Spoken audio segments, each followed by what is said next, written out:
Okay, hello friends. Today I'm going to show you how I fixed my screen door.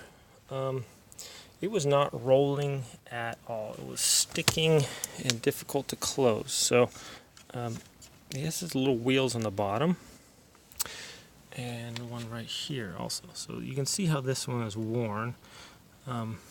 So basically what I did, can't see right now, but that part right above my thumb, there's a little plastic piece that goes in there. Actually, I think we can get it from the other side.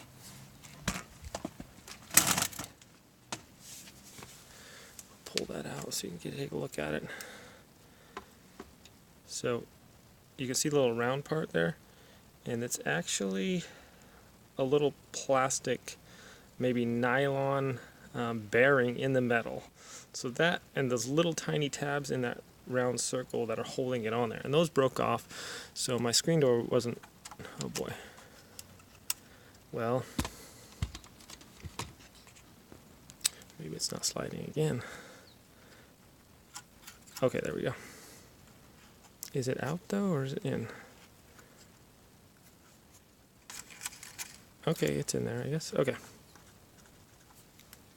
So what I did with that little part, I just took some super glue, because it has these little tiny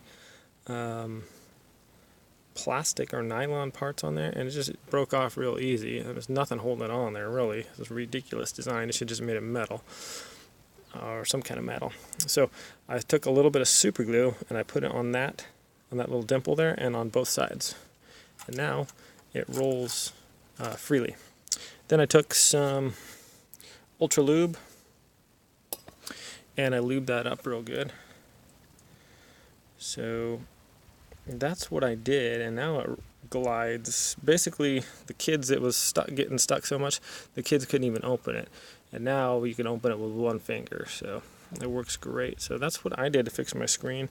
If yours isn't sliding, if it's rubbing on the bottom, that might be your issue. That little part right there is just broken, and I just took some super glue and it's holding it. So thanks for watching this. That's how I fixed my screen door and let it slide properly.